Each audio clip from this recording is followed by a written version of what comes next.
it with the bear slug, told me to shoot it into this oak stump, and it went into the oak stump maybe about 3 or 4 inches around, and the whole back of the oak stump was completely gone. Oh yeah, back phase deformation. And yeah, you're very right. Pants on the ground. Moose are very, very dangerous, but they are rarer than bears. So there's that. Yeah, it depends on where you're at. Like up in the panhandle of Idaho, moose are really common. But the moose are terrifying because, like, if one picks a fight with your truck, the moose wins. You know it. Yeah, a moose is bigger than a horse, so they're pretty incredible animals. That's what they say if you hit an elk, if and you're don't see it in the road, it'll just destroy your car. Yeah. Oh, yeah. They're like 6 foot tall at the shoulder, and then their head is another like 4, 5, 6 feet, and then they have their huge fucking crown on top of that. Like, yeah, no, and it can be like 6 feet wide. So if they don't like you, that's a bad day. Yeah. Isn't it ironic that the most beautiful creatures out of nature are also the most deadly, right? Cougars, moose, elk, bears, wolves. Did you guys ever watch that Grizzly Man documentary? You talking about the guy who lives with a couple bears? I saw one where he's with like a polar bear. Apparently his wife is not very liked by it.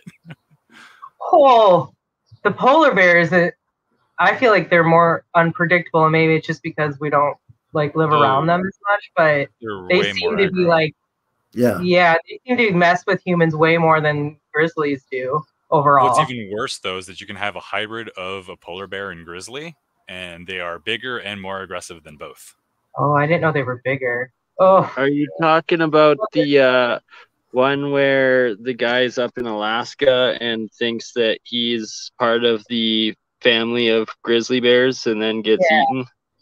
Yeah, well, it's a little more complicated than that. He's in a group of them that they regularly get for a while, but he knew that he was going to get eaten by the one bad one, and then it happened. He thought he was a bear whisperer because of this one group of bears that was regularly used to human interaction.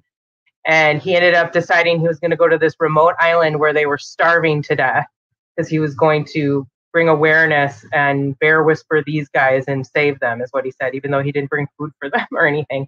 And he ended up getting stalked and eaten. But he's like rolling around with these bears in Denali, these huge grizzly bears, and like interacting with them on a daily basis before he goes to the island. It's just kind of an interesting story, regardless of his stupidity in it. Because he had absolutely zero training. He did minimal research before he went into doing this. He was a legitimate temporary bear whisperer, but at the same time, he was absolutely reckless and idiotic and got himself a Darwin Award. He wasn't a bear whisperer. He just he was interacting with bears. That were some sort of self-defense at the very least. The bears were getting fed by the rangers out there. So they were used to being well supplied. They weren't starving. Like all those things. A big difference. Yeah, they probably grew up with people around them. Yeah.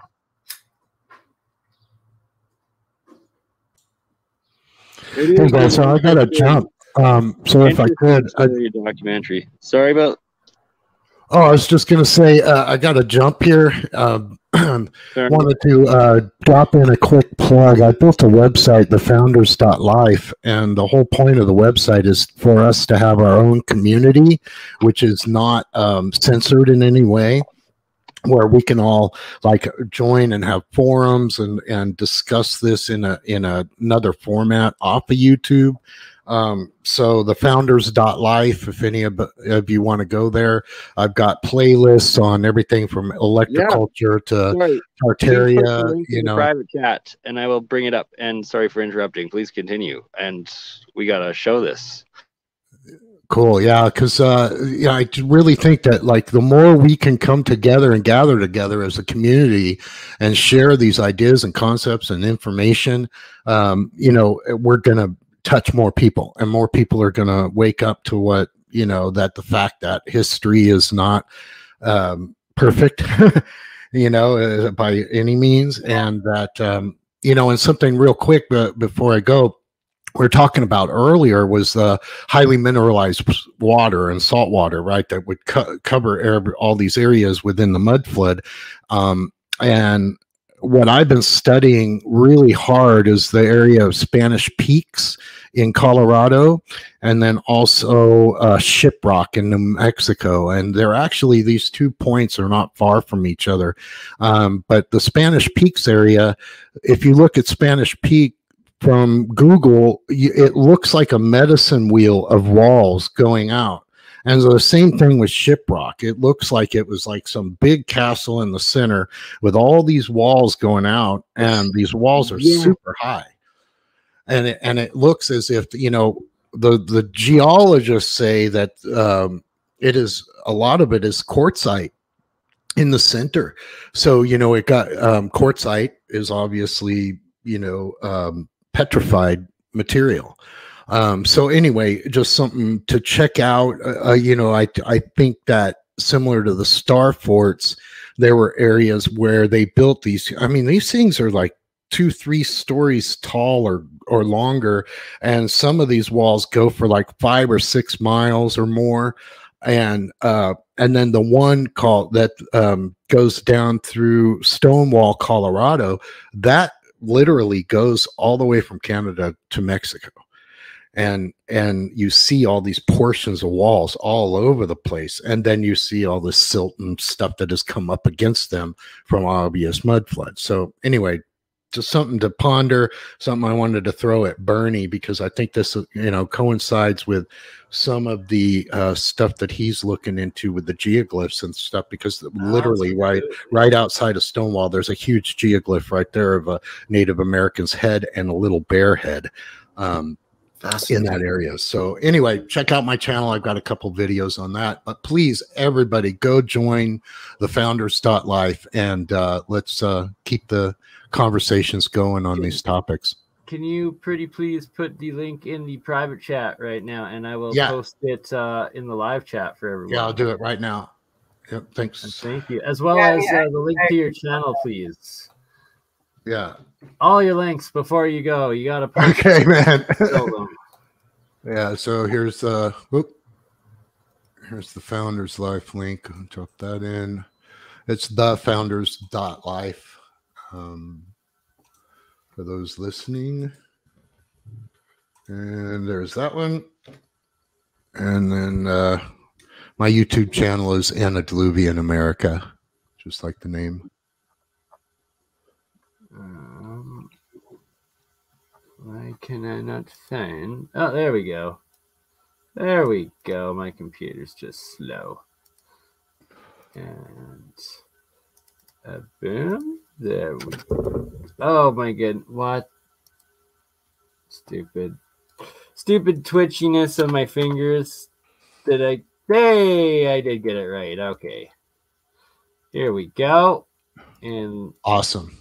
On the Facebooks, on the Twitch, on the Twitter, on the YouTubes. It's posted everywhere now, as well of course, make sure you go subscribe to William at Antediluvian American on YouTube as well. America, sorry. Here we go. There it is. Kaboom. I spelled it right. That's right. Yeah, right on.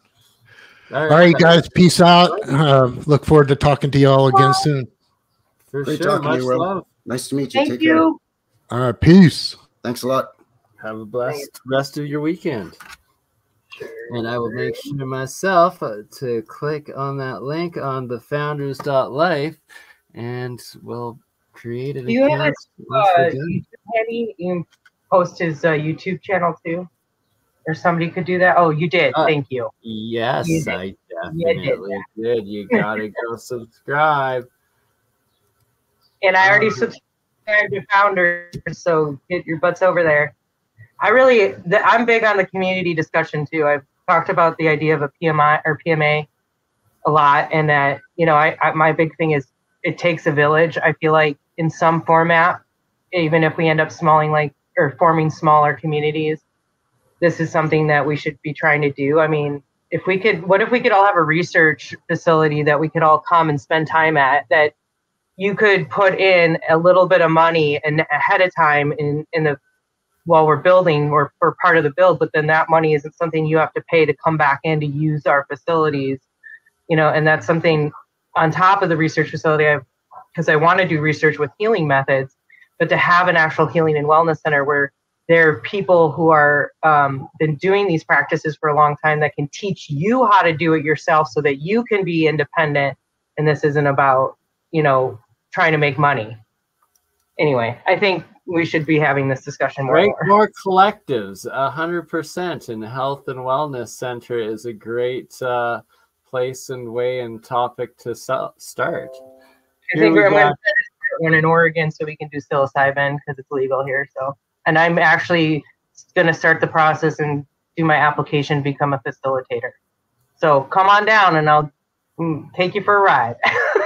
Heck yeah, sister. I like it. And well, there's gonna be the weekend at BurnEye's Getaway Music Festival eventually, and yeah, that'll be another psilocybin psychedelic adventure. I got the speakers for that. They're 4x4 and they have lighted platforms on top so you can dance on them, and they're about 250 watts. They're made for concerts, so nice and beautiful. loud. I think you might be able to find somebody who knows a thing or two about lasers also.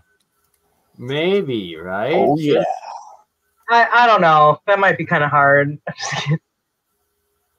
Like, look at all of these mountain-topped, terraformed terrace, like, cities throughout South America and the Andes, and then that there's also this throughout South Africa, like Michael Tellinger has documented and shown, and then of course all throughout Asia and Southeast Asia, China, everywhere, the terraced mountain agriculture, and half of it's abandoned. The terraces are built on contoured in order to collect water from rainfall. That's why it's designed in that fashion. I've studied that completely. It seems a lot of old world walled cities were terraced like that. Even Quebec City is not only a walled city, but it's got terraces as well. I believe there's 5 that you can see, but there's probably more that have been developed on top of and so on that are kind of hidden now. You had to be able to defend the food, right? Very true. And it was structured water, electroculture on top of it. It's all designed into one. That last one looked like a bus stop. Look at that. That right there. Like, see, I kind of wonder if it's primary water. That definitely is primary water. Jeremiah brought up this guy that built a pyramid in Florida, and his pyramid was always flooding, and so was around the land, because from the understanding was it was pulling that primary water up. So I wonder if pyramids are kind of built that way. Maybe the River Nile was supplied by the pyramid itself when it was in operation, rather than it being in front of the pyramid. I don't know. It's just you could be right. Like, and how is that not, like, look at all the black charring, scarring, like, that was an apartment complex. I bet you that was gorgeous in its time. Like, oh yeah, with plants and stuff probably everywhere. Oh yeah.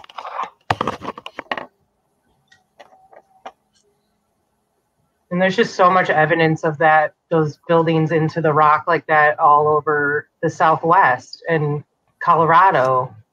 That dome structure, was that Celtic? Which one? Like, where's that? So that's insane. This one on the side of the mountain. Oh yeah. What is that? This is a lift in China. Wow. Oh, okay, that makes sense then. But look, it's the same red sandstone, and this is the one that has like the crazy like carvings in these giant pillar things.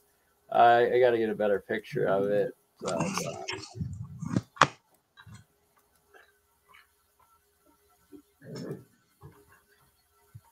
Right, that is really nice. So this one, apparently they recovered these canals in the 50s or 60s with heavy machinery, but they dug out that they were filled in so that it was an ancient megalithic canal building that they weren't even functioning for hundreds of years. Until, of course, in modern times, it took heavy machinery to excavate all exactly. How they do it in ancient times. Yeah, incredible. And it seems that the Netherlands and Holland has a lot of those beautiful, fully intact and still with the moats or the water around them, star forts and star cities that are still inhabited. There's villages in them and everything. They're beautiful. Like the fact that half of humanity just accepts like the narrative, oh yeah, primitive people built this giant underground facility, apartment, dam complex for worship. Like what? No, like that. Yeah, like that looks like the remains. That'd be impossible. Some sort of functioning dam, power plant, something. From my understanding, worship came in the 1600s. Before that, it was workship, wasn't it? Workship, right? The workship at the workshops. It would be where to live instead of where to be instead of where to. Yeah, it's where you got fed, you got your education, so that you had your craft sort of thing. So this specific architecture and brickwork, stonework, where they have these minarets or whatever the heck these spherical tourelles, yeah, that, right? Like we don't build that anymore, and it's on all of the castles and star forts everywhere. Can we build that anymore? Right? We even see a lot of that sort of thing on what they're calling armory buildings here in Canada and in the US too. You know, pretty much every city had an armory, and we see that type of design. Yep. Deactivated Stargate? I would say. It was probably like covered with gold, silver, copper, and all sorts of metal sheets and nano transistors and circuitry at one point, I would imagine. I think the actual carving itself is the circuitry, but you're right. I think it was covered in silver and gold. As this was, mercury inside of it, and it was covered in not schist. Mica, yes. Looks mica. a lot like the bent pyramid. Yeah. Completely covered. Yes, good point. It does resemble the angles of the bent pyramid a decent amount. How much goes beneath the ground, I wonder? All sorts of tunnels and mercury-filled tunnels they've found. We need LiDAR of all of that. Oops. That's crazy. I love it.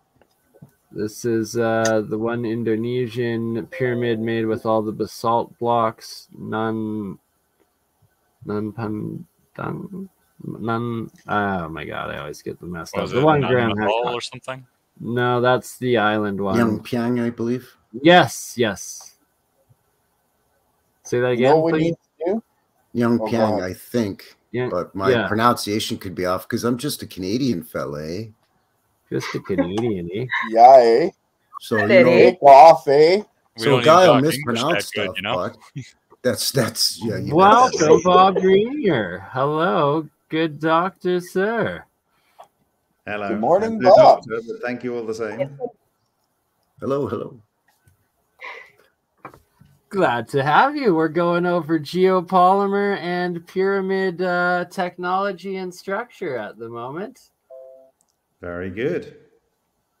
I believe this is a pyramid mountain in the Siberian, Eastern Russian area. There's a whole complex. Is it really a mountain? Right? How much it resembles the step pyramids within the Grand Canyon pyramid complex. Well, where's the expression to move a mountain from? Good. I think it's something to do with Muhammad, isn't it? Right? Because like that to that, that to that, right? And it's like if it was pre-cataclysm, Maybe a step pyramid under a lot of water. Well, yeah, right. Like that's what I suspect. Like especially for this place, that they would have had it dammed up and like been like a giant lake city sort of thing that they would have been sailing about. Essentially. Oot and a boot on a boat. Bob, now that we have you though with the geopolymer, have you seen the channel of Paul Cook's work, where he's a fellow United Kingdom citizen as yourself, but he's found that there's this red sandstone, they call it, and then this white and red limestone layers they call, that he has found, especially throughout the UK, but that they're also in Malta, they're also like in Jordan, throughout Petra and stuff, and then I suspect it's the exact same stuff as this entire macro structure of the Grand Canyon, but that he claims and is finding evidence that it is all one giant geopolymer layer, and the evidence, especially in the UK and the UK cave systems, that it seemed like they're built leftover complexes and a layer from a past civilization. I confess I haven't. I can understand how silicon dioxide in the form of sand and calcium carbonate could form an aggregate and binder mix, whether that's natural, dissolved from water movement through sand grains carrying calcium carbonate, making calcite, or whether it's a deliberate act. I don't know. I think both could occur.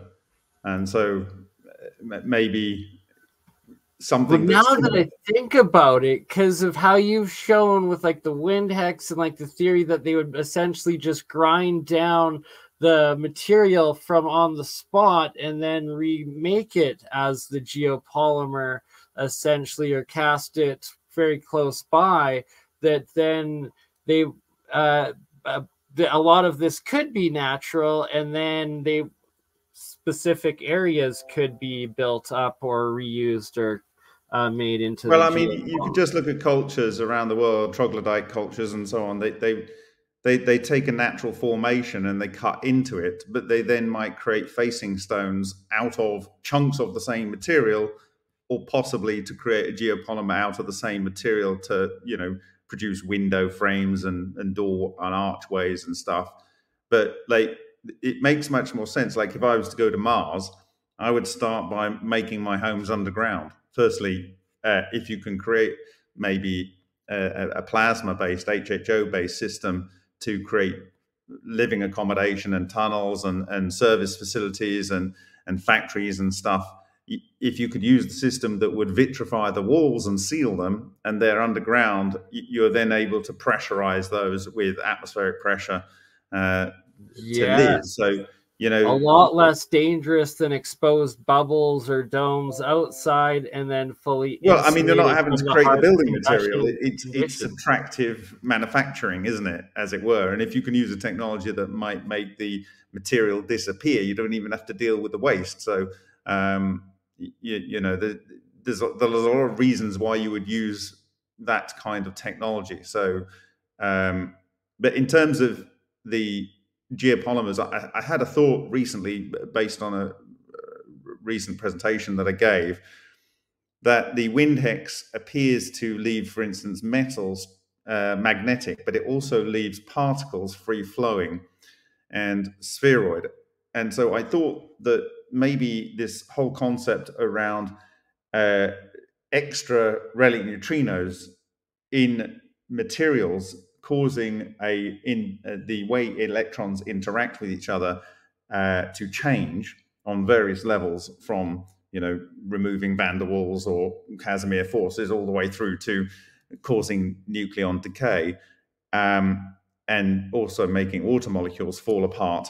If you can imagine, you're starting with, let's say, calcium carbonate, and you grind that up, if it is oversaturated, i.e. the atoms are too excited to be able to bind together, that might explain some of the free-flowing behavior coming out of a wind hex. It's almost like they're charged, and so they kind of partially repel each other. But just like the Russian cold metal forming that was reported in 1992 by Tom Bearden with a team that he sent over to Moscow, the group out of the former energetics research, they were able to turn, for instance, aluminium into jelly and then put it into a mold and then drain off the excitation. I wonder if you actually need to do anything other than take the powderized material, put it into a box and pound it into so it's well compacted, and potentially over time these charge clusters will dissipate either through moisture, natural moisture, or air moisture or whatever, and it rebinds together. It might actually be that you don't actually have to do anything. So metal injection molding without the sintering process, basically? Yeah, it kind of self-sinters. So it's kind of like, there is a thing called compression welding. And so what have we got here? Yeah, and there is vibration welding as well, which is, well, the vibration welding can be... I literally have a sample of aluminum jelly that I specifically have isolated to send you, and it is clear aluminum jelly.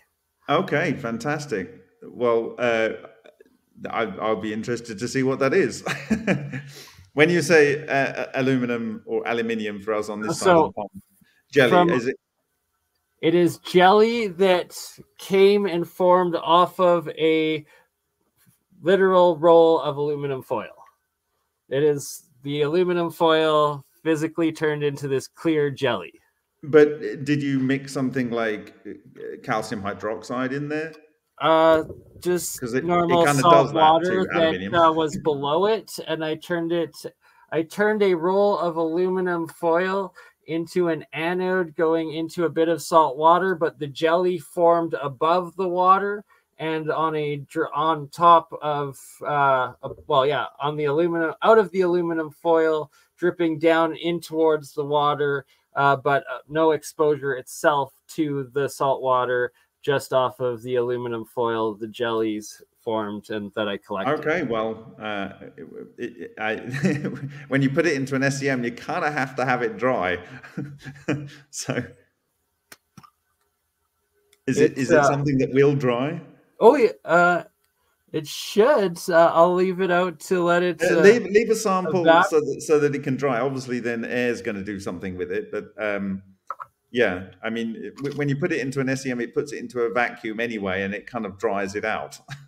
I'll show you where it came from. Just give me a second. I'll hop outside. Okay. And so, yeah, so who was talking about the vibration welding? Oh, that was me. Simon. Sorry, I don't... Who? We Simon. have Simon. Hi, Simon. Gerald, WPG Enlightened for Truth as well. That was on last time with us. Hi, Gerald. Frankie. Yeah, I'm the guy who sent you the wind hex model the other day. Which one? The 3D printable one. Oh, right. Okay, the one where you've now put a hole in the top, so it's starting to work. Well, I still have to work on the nozzle dimensions because I want to use the soliton nozzles, but we have the equation for it. But I am not going to do that by hand a million times to get the dimensions right.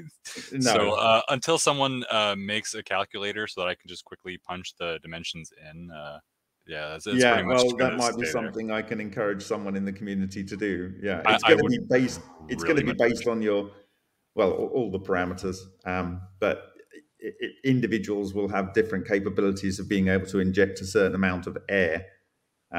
And that might be the key parameter for that particular individual. So yeah, because you mentioned that the solitons, they like to chase each other front to back, right? So if you've got one in front, it basically, if you can imagine, it has this thing where it like an aerofoil. It's kind of like an aerofoil around all the way around it. So it has a low pressure on the inside.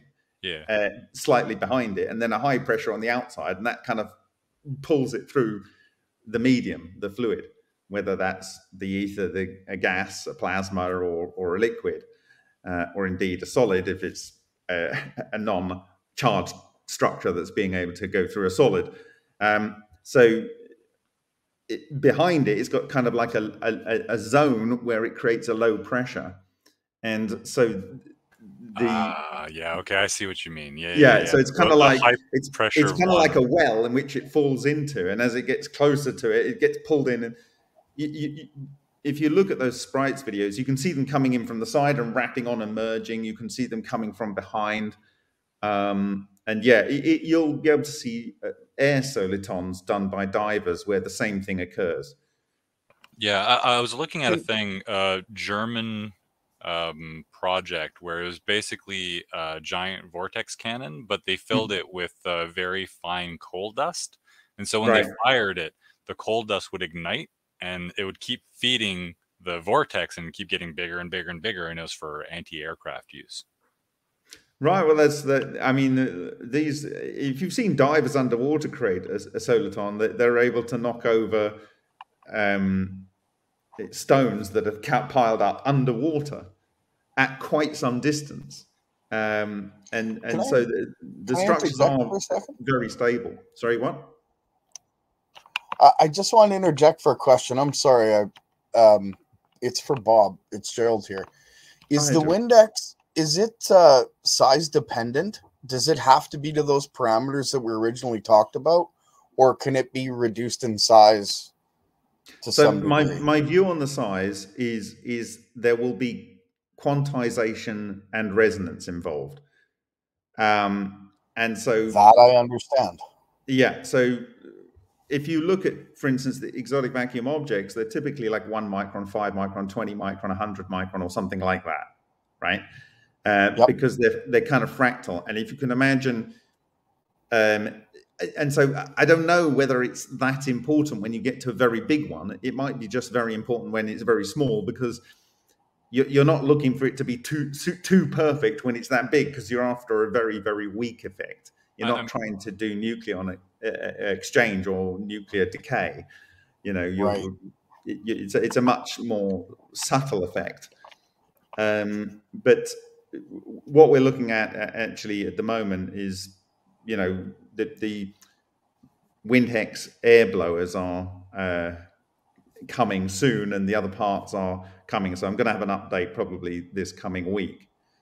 Awesome. And hopefully, what Tony has done is he's configured the new design, which you're going to be able to have a look at in the next couple of days, to allow for, you know, if necessary, adding heat in there and adding moisture. I don't think we're going to see really much of anything exciting until there's some means of having charged particles in there. And with the dry, cold air coming out of the compressed air tanks, and only for a small amount of time, you don't have the ability to build up charged and charged vortices, which is necessary for creating the toroidal moment. So I don't know whether Simon, maybe, I know Henk has found that you only get the air coming out the top if you inject quite a lot of air, and then you reach some kind of equilibrium with. Well, that's why I wanted to put a Tesla valve on the top end, so that way the air can only go up and not down the chimney. And that way you're going to have these are interesting additions. But the one thing you must do when you're trying to replicate what already works is to never add your own flare. Yeah. Always assume to do exactly what the thing did that worked. So the for the size of the WindHex, I'm pretty well convinced that the entire cavity it basically functions as a Helmholtz resonator. So like the entire thing is like stretching outwards and then compressing inwards at a certain rate, and that's going to be dictated by the internal volume, but also the size and the length of the nozzle at the bottom. So you could tune it that way, but you're going to have like a very limited range depending on it. We've also had discussions of putting an electromagnetic coil at the top of the opening of the Windex, and maybe adding some form of electrostatic force to it. So, or we could throw some electret in there and have that ground up. See what that does. Or just a straight discharge. A spark gap or something. Yeah. Hold on a sec. I've got to flip my burgers. I'll be back in a minute. Otherwise, I'm going to be eating charcoal. Give me a sec. Of course. It sounds delicious. No worries, Bob, and thank you for joining in while you can. And I love burgers. Good old Alberta beef.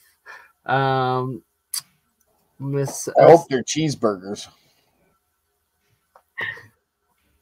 I just am getting my little electrolysis reactor going here to demonstrate a couple things while we have the good Bob with us. But I also have to step outside to go grab that aluminum jelly mix. I don't even know what to call it. Just, I guess it's an electrode. I wanted to show. Never mind. I was going to show these photos and we can do it later, but no. By all means, please do right now. Well, it's a little bit back to right before Bob showed up, and I changed subject. Is it everybody okay with our ADHD layout here? That's what it's all about. We bounce all over the map. You never know what dots we're going to connect. So, by all means, sister. Well, that's how we encourage variety. Yeah, I think we've talked about this, that it's kind of important, and that to give people the perspective that even if you think like you just have the creative mindset, to sort of activate that more logical mindset and challenge yourself. That's something I've done. And this is that Heart Mountain area where I found those circles. And I was going through some of my old photos of the edges. I just thought it was really interesting after you're looking at some of the pyramid stuff. I know it's not exactly in the shape, but there's a lot of layering and plateauing in this area. This is considered part of the Modoc Plateau. And I'm very curious about that structure in that area. There's a lot of that red sand. There's a lot, you know what I'm talking about, that you were talking about. Anyway, Bob's back, so let's get back to what we were talking about. I just thought it would be a brief interlude. I don't want to take up your mind time. Oh, no. No, Bob, please. Okay. All right. Yeah, so in my view, we know it works. How is it working? I believe it's necessary to have the charges in there. When you're talking about this at the extremely small level, your things like benzene rings and perovskite structures are creating these, in chlorophyll, there's areas of chlorophyll, they're creating this toroidal moment. And it might be that it's more intense when it gets down to a resonance structure that's very, very small like that. And it might be stimulated in the case of chlorophyll by specific frequencies of light and so forth. So, and probably not green, because that's the bit we see. Green is the most useless color to a plant, because that's the bit we see. That part's for us, I guess. that bit is, yeah. And in water, red is obviously the most important, and infrared. And we know that because when you go lower in water, everything's blue. That's the bit that water doesn't want to use. So yeah, it's always the colors you see which are the useless colors to the thing that is making use of color. Don't they mostly use like blue and purple and red? Sorry, no, water, like easy water, is stimulating. For plants, don't they use mostly like the purple and red ends of the spectrum for?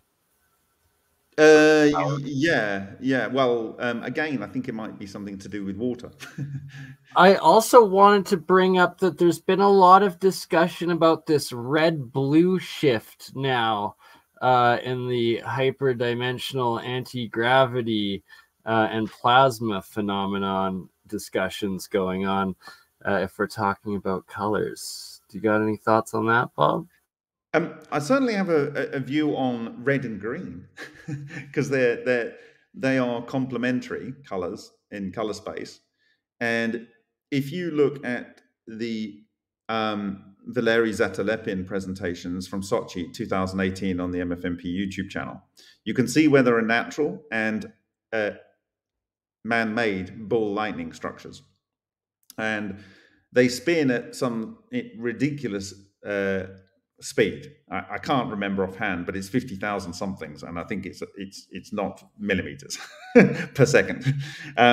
It's incredible speed, such that the argument is it's actually changing. It's red and blue shifting, you might say, the frequencies of light. I actually think it's polarizing them, and I think it's polarizing them because if you look at a toroid like that, okay, like that. Although the center of the toroid's that way, a fractal toroid would be here and going the other way. So you'd have a toroidal moment coming towards you and a toroidal moment going away. And the reason I say that is because when you look at, we have this thing called the Vega Valley, which came from a stack of brass sheets in a Vega experiment. And in one part of that, it produced like a floodplain. And in that floodplain, there was like a blotch patch where you had these hexagons of green, and then hexagons of red, and then hexagons of green, and then hexagons of red in lines. And this is an 1868 or whatever Maxwell mesh of superconducting electrons.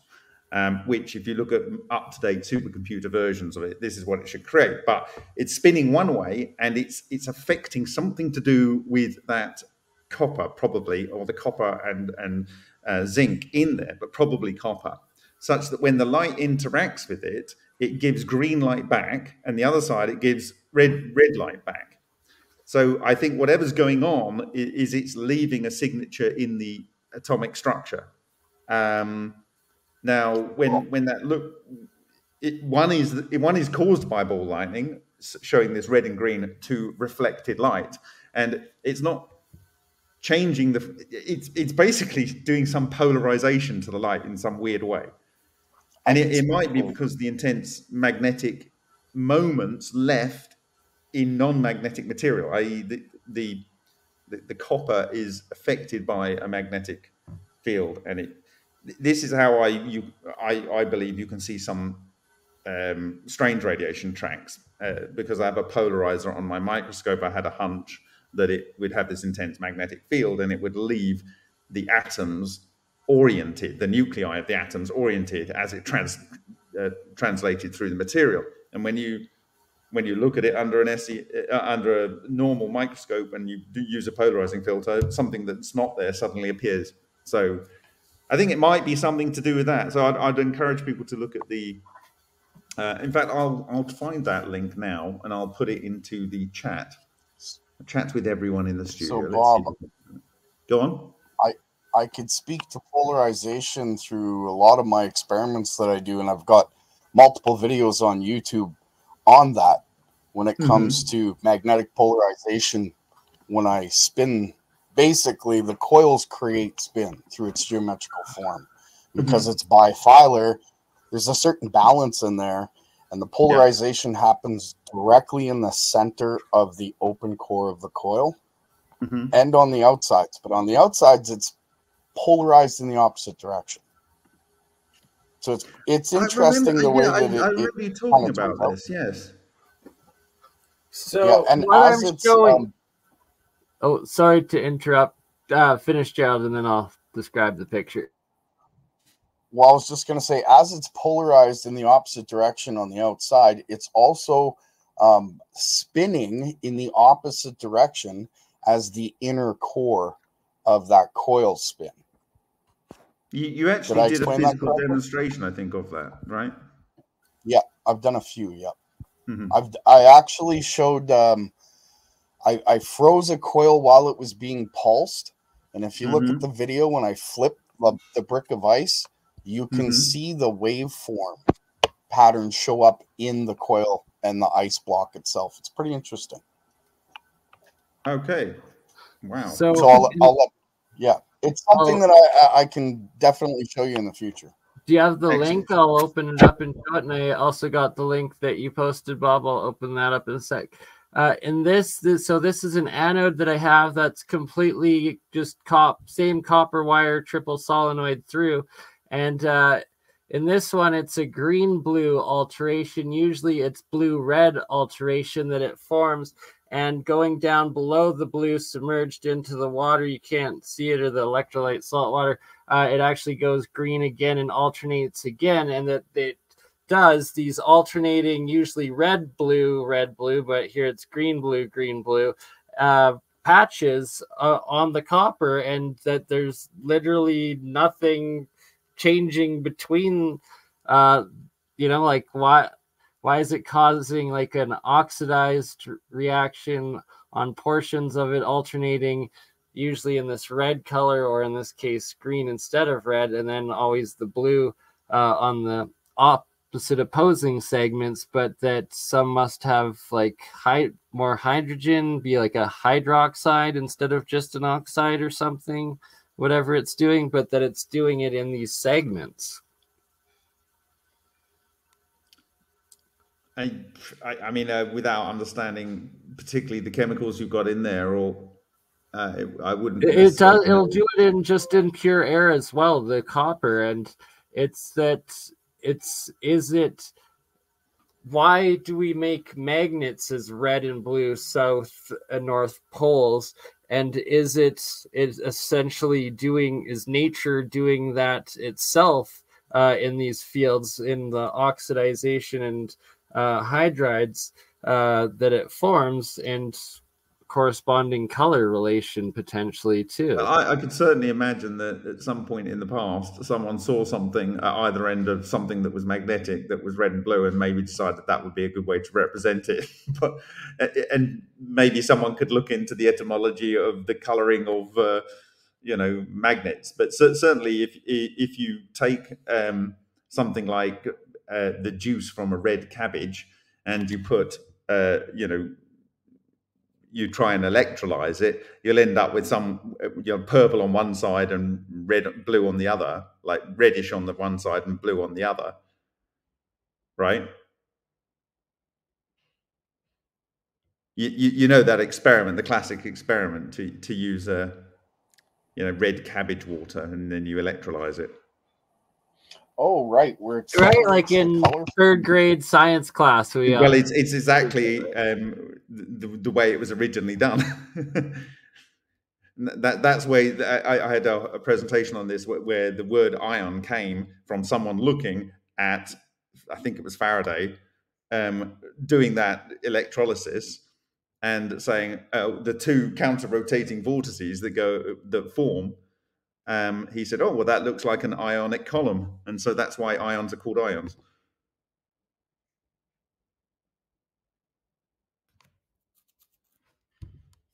Okay, so I'm going to eat my burger now. I'm going to leave you with that link, but if you look at that link, you will see that Zatalepin talks about... Oh, I was muted.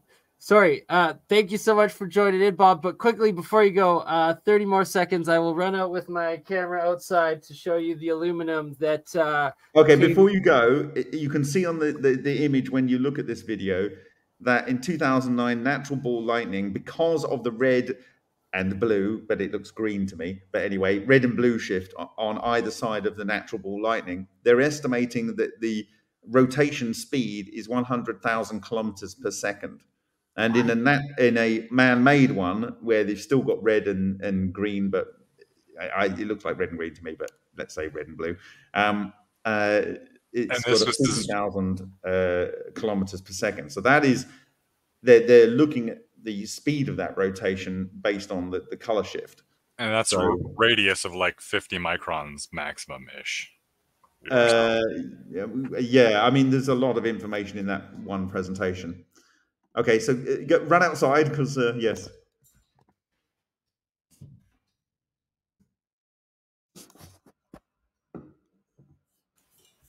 Because like if you're running a lathe, for instance, we have what's called a constant surface speed, where the further away from the center, you're going to have a different speed at the surface where the cutter is, intersecting the part. So like if you're getting that kind of rotation at the size of an EVO, that is absolutely ridiculous ripums. Well, you know, the presentation that we gave last week with a potential structure, toroidal structure of an electron, the charge is supposedly moving around at the speed of light. So that was next level. And I hope you don't mind that I've been sharing and replaying lots of your lectures and streams on my 7 and 8 hour long multi-real science streams. You know what? We're an open project, so you know, if we were going to care about that, we should have complained about it sooner. Right. Fair enough, right? I guess that kind of goes with being open source. Yeah.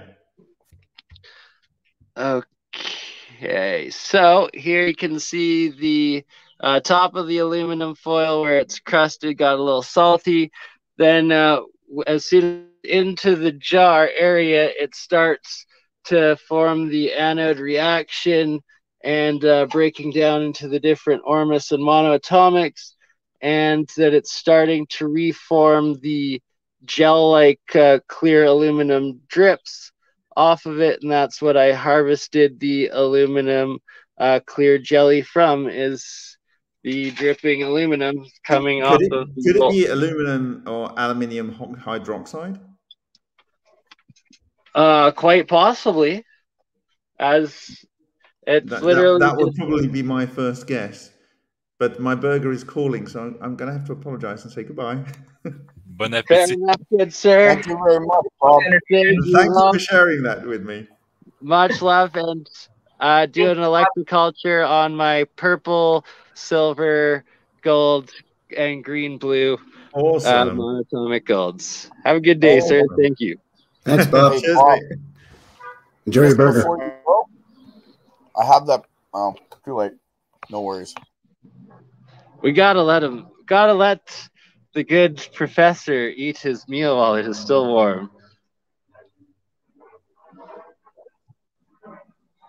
And on that note, we are 3 hours, just past 3 hours, 33 minutes. We are 3 hours, 34 minutes in, and I need to get to work today and go plant all of these pots with the seeds to start testing these alchemy waters. Last thoughts, everyone? Well, admittedly, everything Bob was talking about is way above a guy's pay grade, but it was fascinating stuff. So that was really cool. That was cool to think about the color correlation that he was getting into, and the polarization concept, and so that was great. Well, it ties into the water discussion we were having earlier too, and how the water is affected through different frequencies, whether it's sound frequencies or electrical frequencies. So yeah, really super interesting stuff.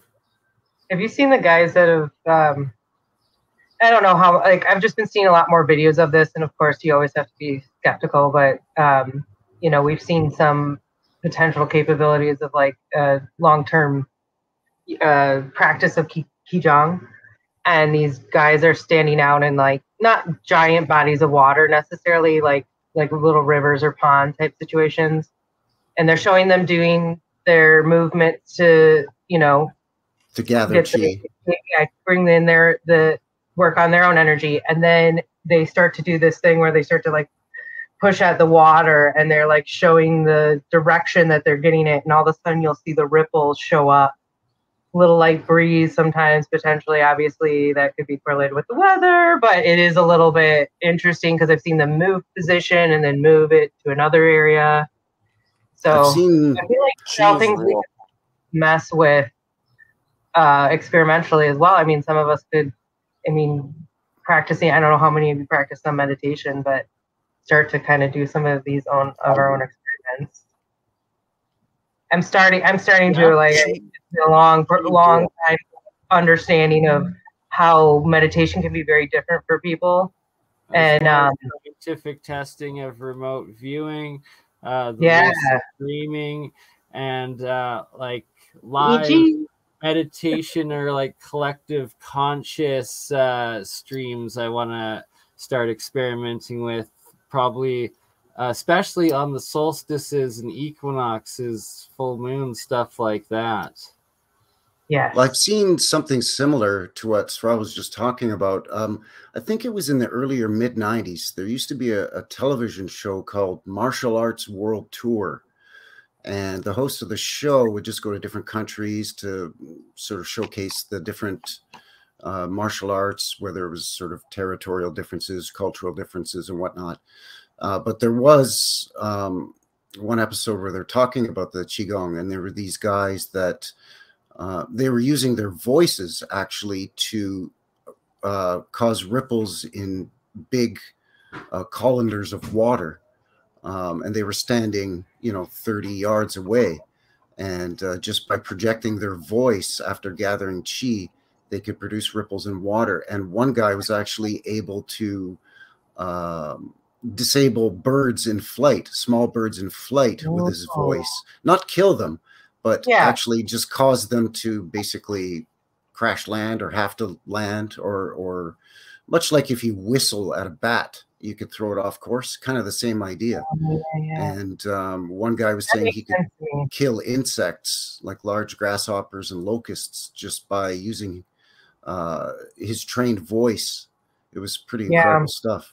There's so much more new data coming out with like voice vibration and like a cat's purr and how it heals. So like how humans can create their own healing with their own mouth and throat vibration, like throat singing. Sorry, Gerald, you were going to say something. Oh, that's all good. I completely gapped it. I went squirrel on you guys. Sorry. That's my job.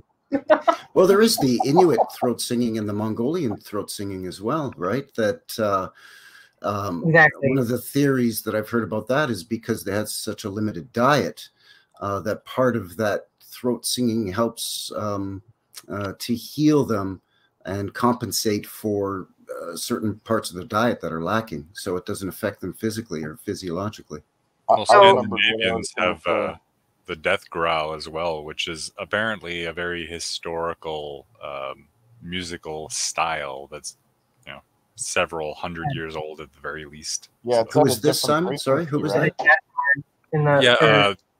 The Scandinavian death growl, like in okay, and stuff. Right. Okay. Yeah. I would do it, but I don't want to do that right in everybody's ears right now. I don't want to hear it though. Sound moves energy. There is a lot of science behind this, because this is like what I've gotten into. My background, I was a sleep tech for 13 years, and there's science behind singing and the didgeridoo, and you're using that circle. It's a concept of this type of breathing you're doing and the vibration you're giving off. And so they've actually been shown that you're strengthening your throat muscles in that area, providing you with better breathing, and then in turn rectifying some people's apnea if they have it, in a mild to moderate, if it's not like related to a direct obstruction or something.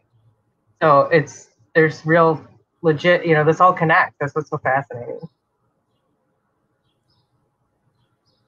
Right? It's all interconnected. And that's what makes these panels and discussions so epic, crucial, and important. Callum, who I haven't seen him in a bit, but he's got he was talking about how he starts his day where he's does a series of humming, and sorry, I can't. You guys know me. Sometimes I fumble over myself. But anyway, he puts the vibration into certain parts. So he starts up in the nasal cavity, then he starts in the more central, then he tries to get more into the throat, and then even into the diaphragm, so that he's resonating those different vibrations, like the sacred tones, right? And if you guys see it, we used to do a lot more theatrical community type activity like that together, a lot more singing, a lot more dancing, so vibration, movement, all those things. And I I'm really into blues music, and there's blues harmonica players, and in the blues, a harmonica is called a blues harp, and you play it slightly differently than in, let's say, traditional country or country western music or even rock and roll, where you do a lot more inhaling, or what they call drawing in through the harmonica as opposed to blowing through the harmonica. And they actually extend the back of their throat as they're drawing in to what they call bending the note. And it's meant to emulate the African pentatonic scale, which was built upon emulating the human voice using instruments and trying to replicate that as much as they possibly can through bending notes with either stringed instruments or, in this case, harmonicas. And it creates, it brings it down. I'm not a musical theorist, but it brings it down a semitone or a quarter tone or something like that. And what it does is it creates a different mood in the music. So if they bend the tone down, it creates more of a somber, melancholy form of the note, which is why it's kind of known as blues. It makes you feel blue. But then if they bend other notes on the harmonica or strings on the guitar, it creates an uplifting, more spiritually enhancing note in the music. So that's why some forms of blues are kind of sad and melancholy, and other forms of blues make you want to get up and dance and are more what they call jump blues. So it's very fascinating, again, how music and different wavelengths and frequencies can affect your environment, and affect your, the outer environment as well as your inner environment. Definitely. That was a really great topic to bring up. And yeah, thank you. I'm kind of a nerd on the blues stuff. I don't know. It's a guy's thing. Yeah, we're all pretty geeky here. It's wonderful. Thank you, Bernie, for bringing us together. I think he froze. Yeah, I think Bernie froze. I think we lost him. But yeah, thanks, Bernie. Oh, there he is.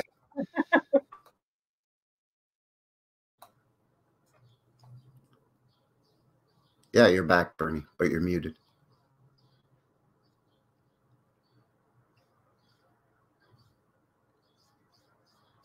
Hey, there we go. I can speak again. It finally gave me the option to unmute. Reloaded and didn't crash. Everything went completely black for a minute. Okay.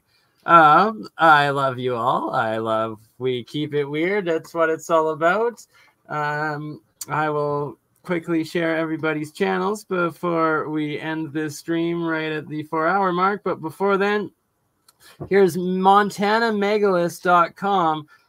Look at this. A star seeding ET conversation with a human. You got what looks like some sort of, maybe reptoid, giant, something or other, and a straight up, almost Benjamin Franklin looking character face into those rocks.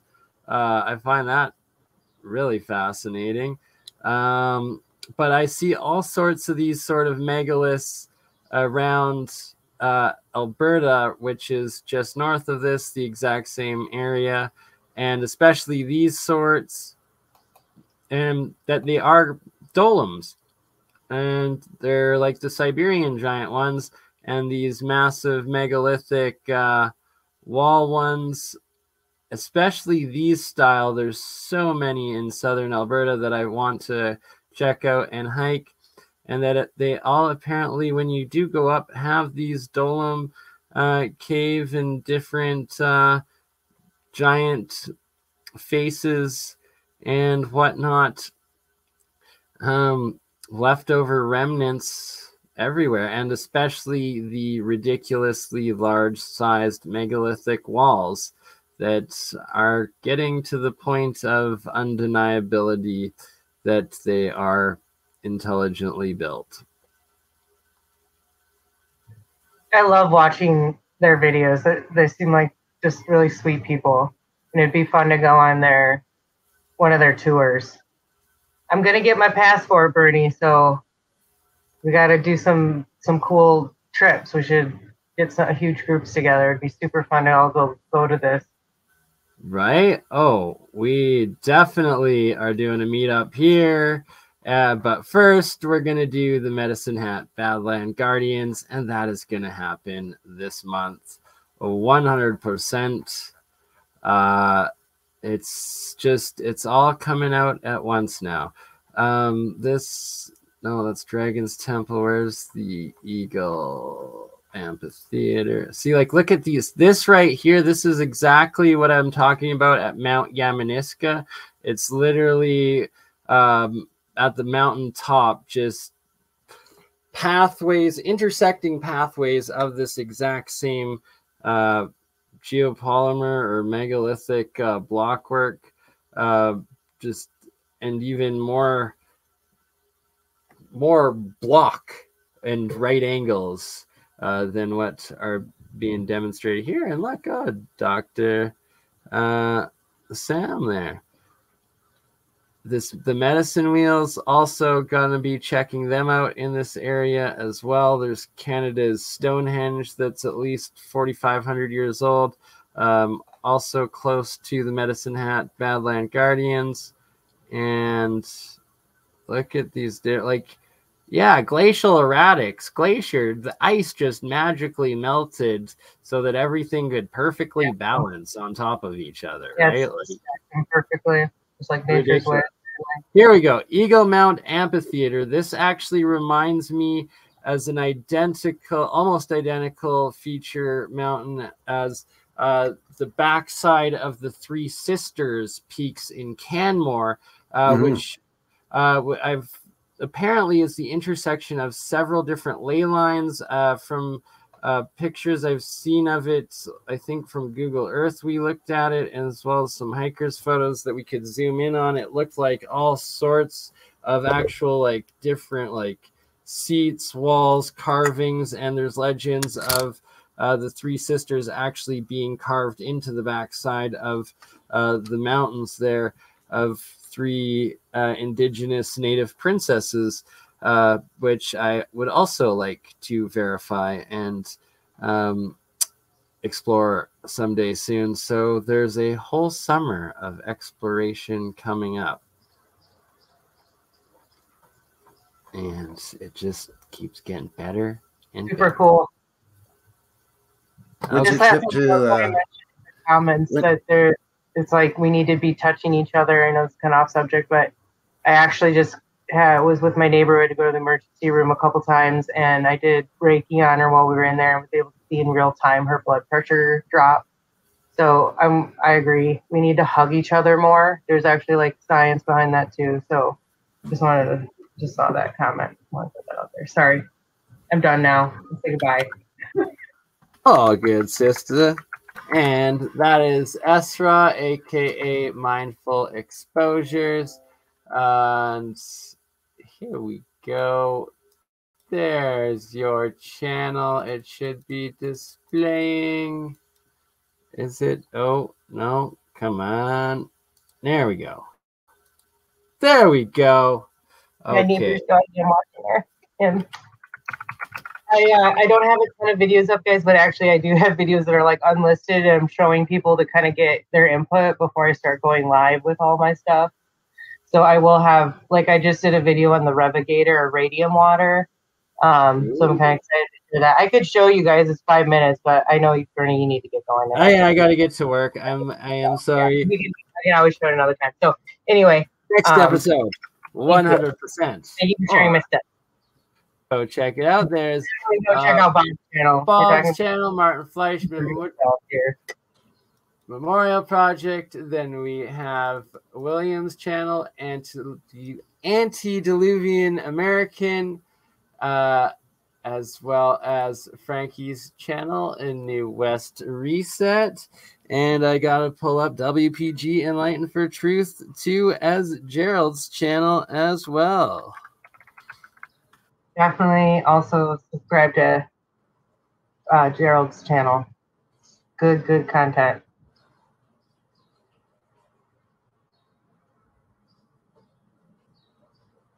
Just because I know somebody in the audience is thinking of asking but can't, what's your dog's name? This is actually my neighbor's dog. I'm watching him. because she was in and out of the emergency room. So I just. But this is Kingston. We call him the gentleman dog, and he's a cattle dog and Chihuahua. He's super cool. He's really, really well behaved. He listens really well. It's a cool name too, actually. Kingston. I like that. Isn't it? Crashed. Oh dear. And my dog's name is Ladybug. She's sleeping right now. I am back. I've got to go to work. I love you all. Thank you. On the next one. Please donate to Bernie so he doesn't have to work. Thanks, Bernie. Have a good one, everybody. Please do donate and love you all. Ta-ta. Catch you on the next one. Subscribe to New West Reset, WPG Enlightened for Truth, Mindful Exposures, Martin Fleischman Memorial Project, of course, and everybody else that has appeared.